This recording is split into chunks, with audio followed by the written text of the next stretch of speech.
Hello friends, hope you're doing well. I welcome you in Political Science +1 English medium lesson, and I'm going to start relations of political science with other social science.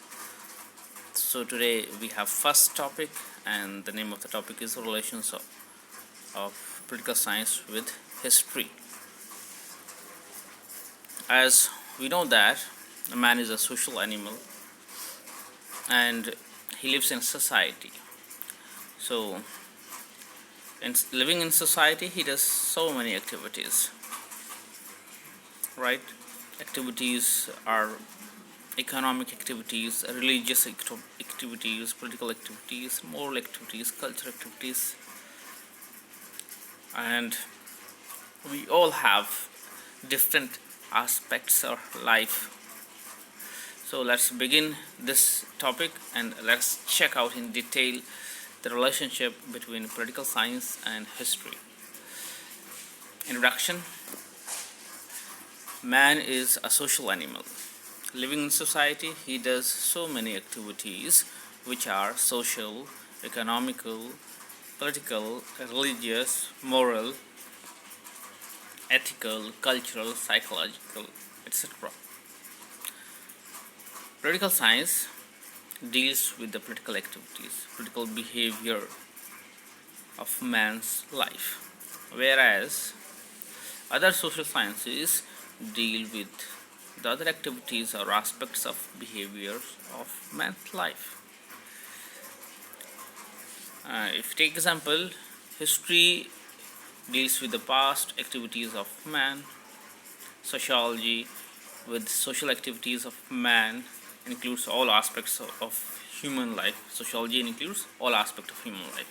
Same way, history includes all aspects of human life in the past, and economics with economic activities of man, ethics with moral activities of man, psychology with psychological activities of man.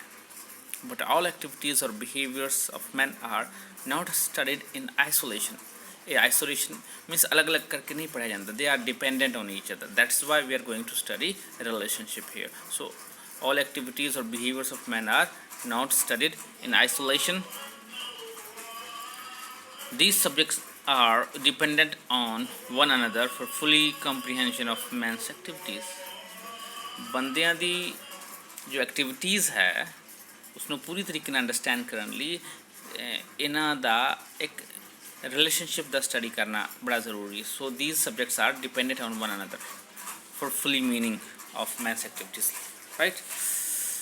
All social sciences have one relation or the other with other social sciences, as they all deal with the man's behavior. What kind of relationship is it has? Because man does all these activities, right? So all sciences, all social sciences have one relation or the another relation with these social sciences, right? So here we will study a relation of political science with different topics, different subjects: history, sociology, ethics, economics, and psychology, as per the part of our syllabus or a part of +1 curriculum, right? Let us move further. According to Professor Garner, we can no more understand political science as the science of the totality of state phenomenon without the knowledge of allied sciences, as we cannot comprehend biology without chemistry and mechanics without mathematics. So the way it is very important that to understand biology you should have a knowledge of chemistry also. Same way, to understand mechanics you should have knowledge of mathematics. Same way, these other sciences are very important if you want to understand political science in totality. So Garner is right when he says we can no more understand political science as a science of the totality of state phenomenon. Means until, he says further, until we study allied sciences, right? There is interrelationship among these social sciences. So let's move Further, we will study now the relation of political science with history. Here, first you should know that what is history? History is the record of the past activities of man.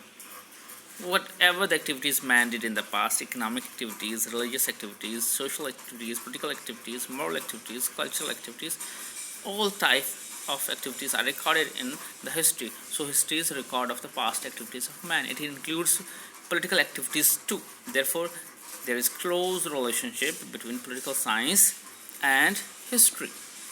According to Professor Seeley, history without political science has no fruits. History without political science has no fruits, and political science without history has no root. What does it mean? History without political science has no fruit. It means whatever political actions are taken, they become part of history. Right? Any incident, any event of politics become a part of history. Organizations were formed on a particular date that become part of history. Those organizations are political in nature and does political activities, that is part of politics.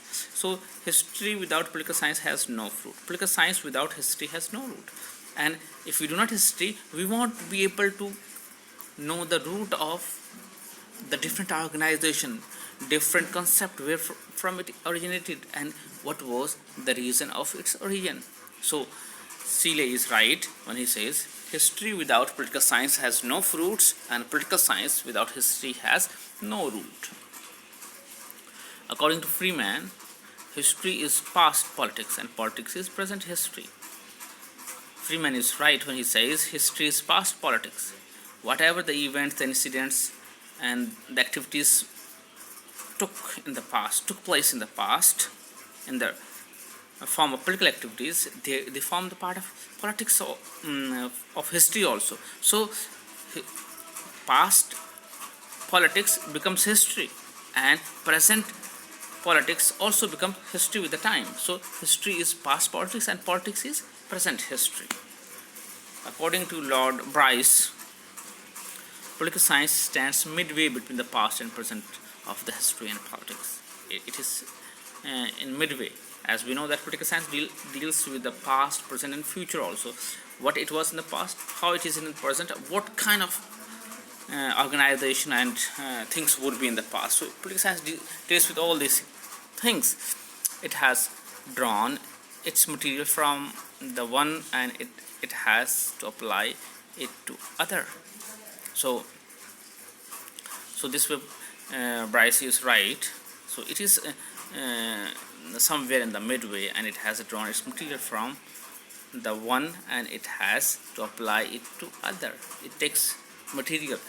Suppose we learn some lessons from history about the organizations, political organization, and we apply it on the present situation on that institute, and try to analyze the situation of its growth, its origin, right? So Bryce is also right in saying so.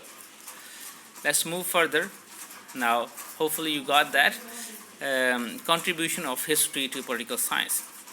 Contribution of history to political science. First of all, history provides subject matter or material to political science, and that's right. Political science gets its subject matter from history, and by learning past incident activities, it draws conclusion also for the future. So in that way, we would say that history is the storehouse of political events. Many political events took place in the past, and those events are sort of storehouse where from by taking those events and drawing conclusion, we decide something for the future. We draw some conclusion for the future. So history provides material for political science. Next point is roots of political institutions and organizations are in history. Whichever organization we talk about, if we talk about the formation of Congress, it was done in 1885. Then if we talk about the formation of BJP, it was done in 1980. So different organization. If you talk about the parliamentary system when it came into existence, right, all these knowledge we get from history. So roots of political organizations are in history. We need to take the help of the history to understand those things. Without the help of history, we cannot understand properly about the origin, about the development, about the changing nature, about the system of the working of those organizations, right? So roots of political organizations are in history. Hopefully these points are clear. Moving to the next point, without proper help of history, understanding origin, nature and development of organization not easy. It is not easy to understand the different organizations, how democratic system came into being, how liberalism gained prominence all over the world, how communism came into existence, how it preceded reasons. All these things we study in history. Moving to the next point, history is sum total of failure and success of the past. Yeah, that's true. Whatever achievement and whatever defeat we had in the past, we get knowledge about that from the history. History is also known as the laboratory of political science, because from that laboratory we get so many knowledge, and from those knowledge we come to the conclusion about the mistakes that we did in the past, about the methods of success that we achieved in the past. While learning a lesson from the history of India especially, we can say that why India decided to become a secular state, why Pakistan become a theocratic state. The reason being their demand of country was on religious line, and our demand for freedom was for all.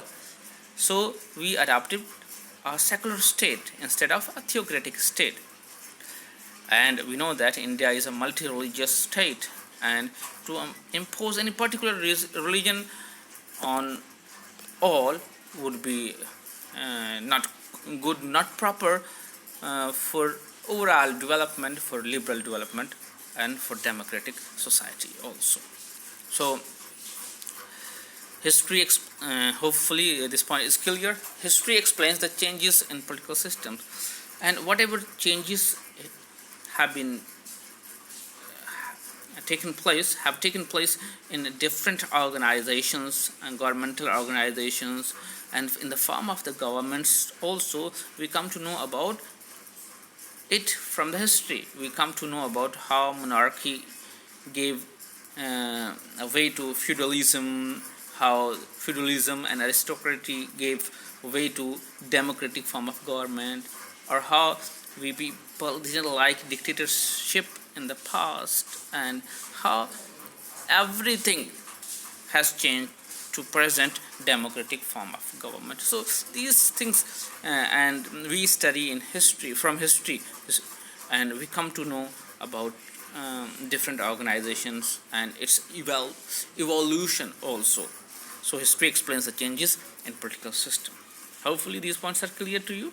Let's move to the next point. Next point is contribution of political science to history. Now, what is the contribution of political science to history?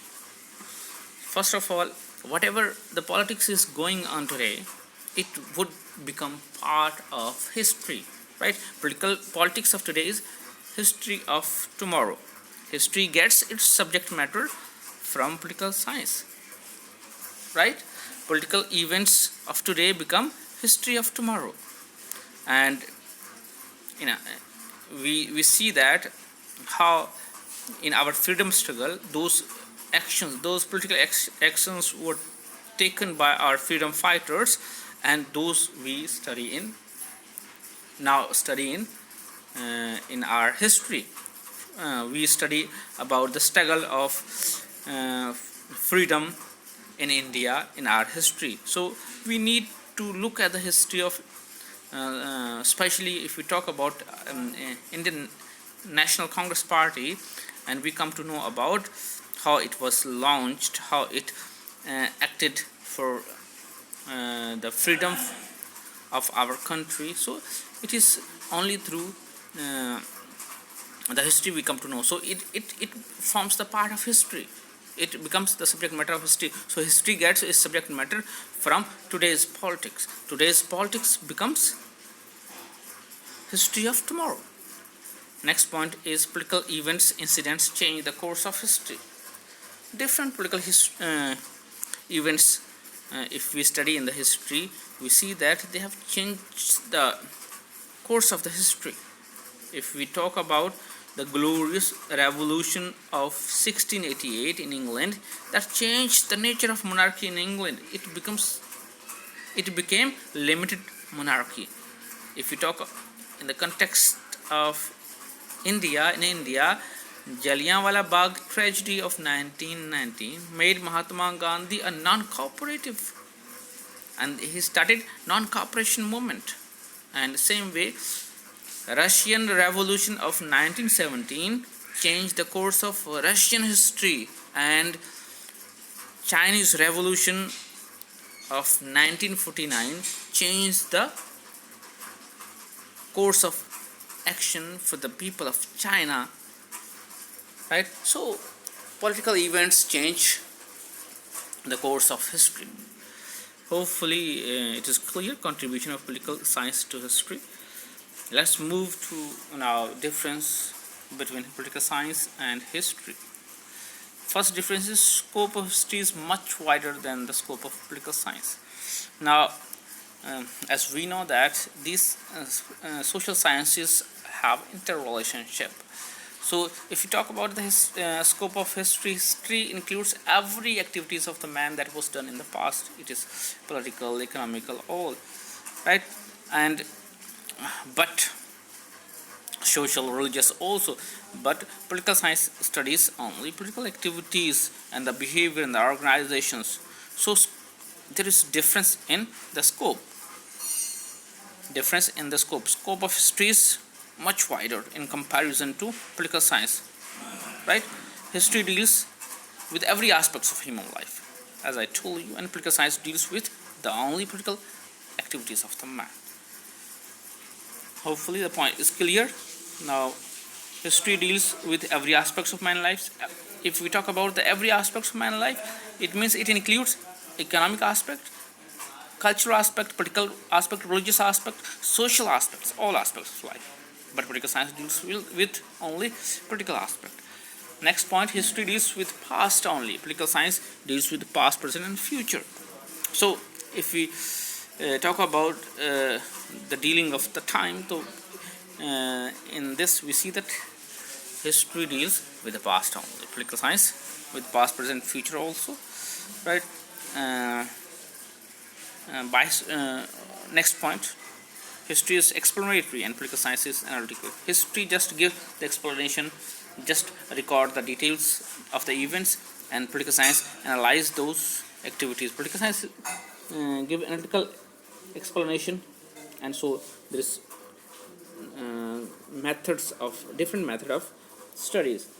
History is not concerned with what and why, and whereas political science is concerned with that, what and why and how it would be. Political science is concerned with all these. Whenever any change takes place in the political system of a particular country, political science tries to find out the reasons, but history only records those changes. So history is more chronological, political science is more philosophical. History gives records of the events, and political science philosophize those events, tries to find the reasons why it happened and causes, etc. So hopefully this point is clear to you. Now, difference in their ends. If you talk about the ends of political science and history, history explains only the events that happened in the past, and it doesn't draw any conclusion for the future to take a lesson from, though we ourselves draw some conclusion. History only tells, right, the situations, whereas political science is concerned with the future of the state. It philosophizes the things, right, and it presents some sort of ideal aspects also, what kind of state should be and how state should work and for whom state should work. So there are difference in their ends. Hopefully this point is clear to you. If you don't understand any point, you can comment in the comment segment. Let's move to the conclusion now. According to Professor Barker, history and political science march together for all the length of their frontiers, but they are separate and independent subjects. Though we know that history deals with the human aspects, human behavior, same political science also deals with the human behavior, but there is a difference of studies, different in their scope, right, difference in their end, right, but still we find that they are complementary to each other and they help grow each other. And hopefully you got it. I would here request you to share and subscribe the channel, and my dear friends, do write all these points. These points are sufficient enough for you to make you able to write 6 marks and 4 marks questions. Along with that, you can write 1 marks and 2 marks questions from these by selecting questions and try to write these points, so may you be able to write it in your exams and recall it, right, because writing helps us remembering things for a longer period of time. Thank you, best of luck, take care, bye bye.